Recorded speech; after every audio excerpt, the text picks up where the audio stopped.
ഇനി ഒന്നുകൂടി ചോദിക്കട്ടെ, എന്നിട്ടെന്താ ആയത് അത് പറ. ഞാൻ വാഴക്കാട്ട് ഗണ്ണന പ്രസംഗം നടത്തുന്ന സമയത്ത് പൊന്നാനി എന്നൊരു വാദപ്രതിവാദത്തിന് വ്യവസ്ഥ ചെയ്താൻ പോയി. പൊന്നാനി AP ഉസ്താദിനെ പറഞ്ഞേച്ചത്. അപ്പൊ പോയപ്പോ അവിടെ ആരാ വന്നത് എന്നോട് വ്യവസ്ഥ ചെയ്താന്? വ്യവസ്ഥ എഴുതാൻ വന്നത് ഒന്ന് CP ഉമർ സുല്ലമി, മറ്റൊന്ന് അബ്ദുറഹ്മാൻ സലഫി. രണ്ടാളും കൂടി വ്യവസ്ഥ എഴുതാൻ എന്റെ അടുത്ത് വന്നു. വ്യവസ്ഥ എഴുതാൻ കുത്തിരുന്ന് വ്യവസ്ഥ എഴുതിക്കൊണ്ടിരിക്കുമ്പോ അത് എന്നെ വാദപ്രതിവാദമായി മാറി. സംഭവം ശരിയല്ലേ? എന്നിട്ട് അങ്ങനെ നിങ്ങൾ രണ്ടു കൂട്ടർ ഒന്നായിട്ടല്ലായിനോ വന്നത്? എന്നാ മൗലവി വാഴക്കാട്ട് ഗണ്ണന പ്രസംഗം നടന്നപ്പോ CP ഉമർ സുല്ലമി വേറൊരു മുജാഹിദായിട്ട് അപ്പുറം പോയി, അബ്ദുറഹ്മാൻ സലഫി ഇപ്പുറത്ത് വേറൊരു മുജാഹിദായിട്ട് പോയി. അങ്ങനെ പേരോടിന് ഞെട്ടി എന്ന് പറഞ്ഞ മൗലവി നിങ്ങൾ പൊട്ടി കേട്ടോ. ഒന്നായിട്ട് വന്ന രണ്ട് മൗലവിമാർ ഇന്ന് രണ്ട് ചേരിയിലാണ്. തർക്കം എന്താണെന്നറിയോ? തർക്കം ഇത് തന്നെ. ഏത് പാലക്കാട്ട് നമ്മളുമായിട്ട് നടന്ന പ്രശ്നം എന്താ തർക്കോ? അല്ലാഹ് അർശിന്റെ മുകളിലാണോ അല്ലേ? ആ തർക്കത്തിലല്ലേ നിങ്ങൾ രണ്ടും രണ്ടായത്? അതിന്റെ കാരണക്കാരൻ ഞാനല്ലേ? എന്റെ പ്രസംഗമല്ലേ? പറ മൗലവിമാരെ മറുപടി ഒന്ന് കേൾപ്പിച്ചു കൊടുക്കുമോനെ. അതാ നിങ്ങളെ എന്റെ അടുത്ത് പൊന്നാനിയില് വാദപ്രതിവാദത്തിന് വ്യവസ്ഥ എഴുതാൻ നിങ്ങളെ നേതാവ് അബ്ദുറഹ്മാൻ സലഫിന്റെ കൂടെ എഴുതാൻ വന്ന CP ഉമർ സുല്ലമി എന്ന നിങ്ങളെ പണ്ഡിത സംഘടനയുടെ പ്രധാനപ്പെട്ട നേതാവ്, വൈസ് പ്രസിഡന്റോ ആയിരുന്നു. ആ നേതാവ് അതേ അന്ന് കൂടെ വന്ന അബ്ദുറഹ്മാൻ സലഫിക്കെതിരെ, ഹുസൈൻ സലഫിക്കെതിരെ, മറ്റ് മുജാഹിദുകൾക്കെതിരെ പ്രസംഗിക്കുന്നതായി ഇപ്പൊ കേൾപ്പിക്കാൻ പോകുന്നത്. പറയുന്ന വിഷയം എന്താണ്? അർശിന്റെ മോളാട് മറച്ചവനെ പറ്റി അങ്ങനെ ഇങ്ങനെ പറയാ. കാരണം ഖുർആനിലില്ലേ അല്ലാഹ് നമ്മളെ കൂടെ ഉണ്ട്, നമ്മളെ കൂടെ ഇവിടെ ഉണ്ട്.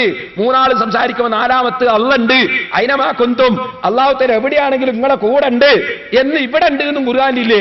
അർശിന്റെ മോളുണ്ട് എന്ന് മാത്രം ഉള്ളത് എന്നും പറഞ്ഞിട്ട് അയാൾ പറയുന്നത് അവിടെ അർശിന്റെ മോളാണ് എന്ന് പറയുന്നത് ശരിയല്ല എന്ന് നിങ്ങളെ രണ്ടാളും ഒന്നായിട്ട് വന്നതിലുള്ള ഒരു മൗലവി പറയുന്ന പ്രസംഗാണ് എനിക്ക് കേൾപ്പിക്കുന്നത്.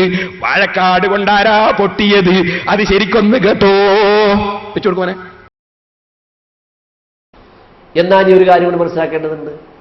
യഅലമുമായ യൽജുഫിൽ അർദി യഖ്റുജു മിൻഹാ വമാ യൻസിലു മിനസ് സമാഇ വമാ യർജു ഫീഹാ വഹുവ മഅക്കും ഐനമാ കുൻതും. ഈ അല്ലാഹു ഭൂമിയിലേക്ക് ഒരു കാര്യം അങ്ങോട്ട് പ്രവേശിച്ചാൽ അറിയുന്നു, പുറത്തു വരുന്നത് അറിയുന്നു.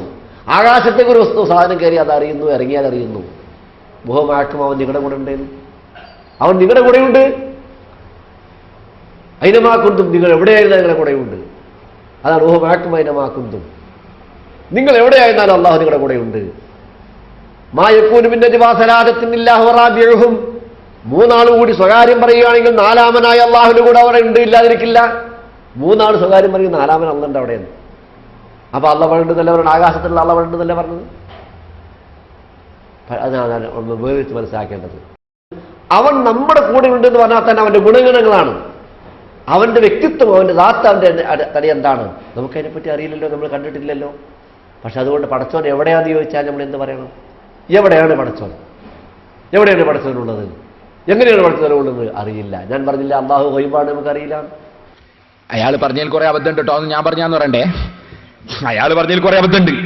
പക്ഷേ ഒരു കാര്യമാണ്, അരസിന്റെ മോളാണ് നിങ്ങൾ ഇവിടെ എല്ലാം ഉണ്ട് എന്ന് അയാള് എവിടെയാന്ന് ചോദിച്ചാൽ അറിഞ്ഞുകൂടാന്ന് പറയണമെന്ന് അയാൾ പിന്നെ അള്ളാഹിനെ പറ്റി തടി എന്നൊക്കെ പറഞ്ഞിട്ടുണ്ട്. അതൊക്കെ അങ്ങനെയൊക്കെ മൗലവിമാർ പറയൂ, മൗലവിയാണെ പറയാണ്ടിക്കൂല.